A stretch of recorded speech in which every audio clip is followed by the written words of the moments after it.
大家好，Claudia 又翻嚟啦，又喺呢、個片段上邊同大家見面啦。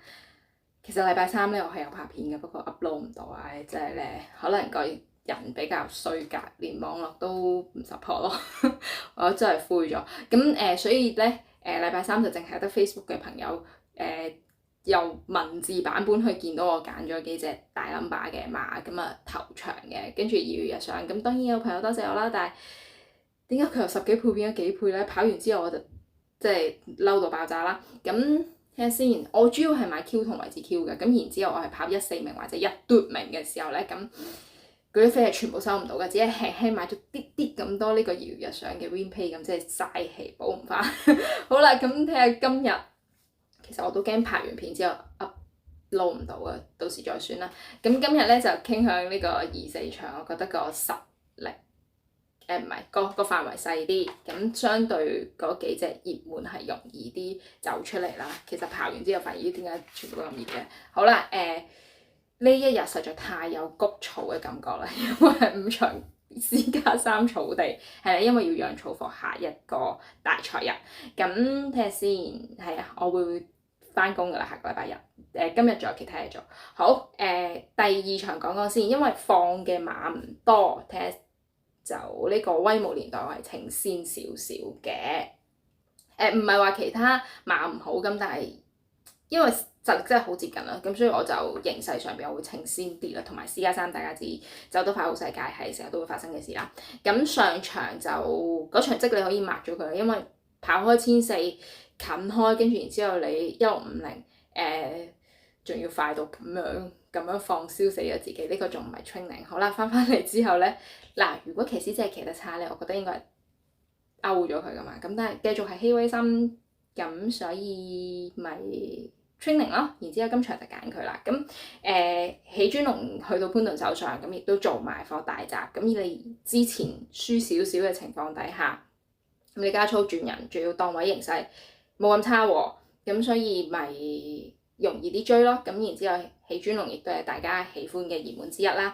咁跟住仲有必須要睇一睇我嘅基友係啊，我有玩遊戲，所以我識咗班 friend，跟住然之後佢哋傾向要隻快活英雄嘅。咁跟住2場8二發啊嘛。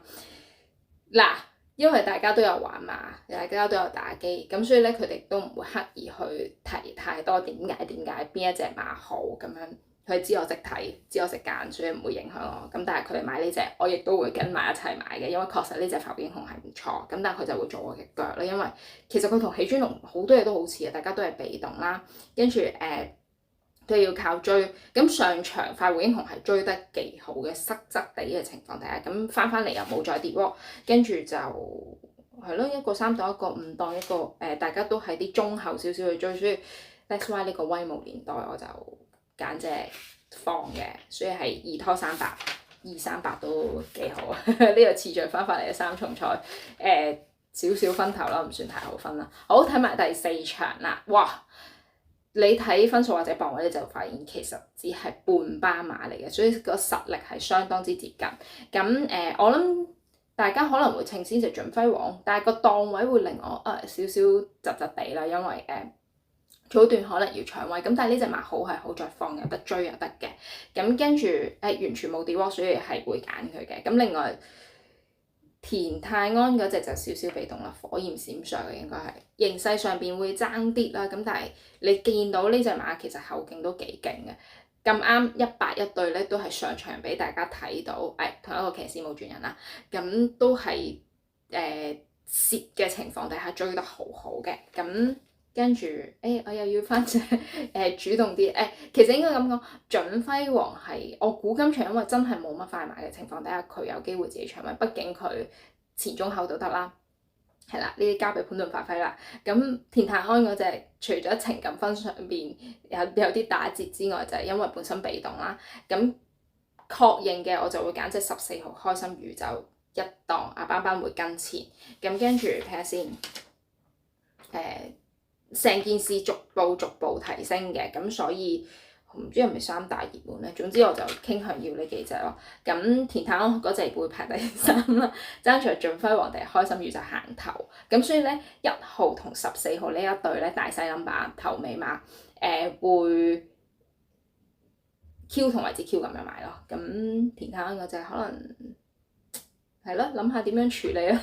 咁主要咧就係2、4場嘅 study 想同大家分享啦。咁跟住我就係啦，差唔多要準備要出去，然之後係啦，偷偷地買多啲，或者等放 break 嘅時候，我會再睇下有啲咩買。咁如果有 update 嘅，應該會喺 IG Story 或者 Facebook 度同大家見啦。大家玩得開心啲，小心天時暑熱，記得要補水，要搽防曬，唔好起斑。跟住其實冇乜特別啦，因為留啲彈藥貨呢個FWD 嘅都可以嘅。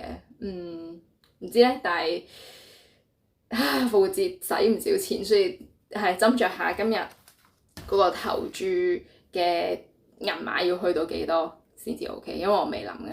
我要趕住出去啦，好啦，差唔多啦，咁條片就到呢度先啦，大家 enjoy，係咁先。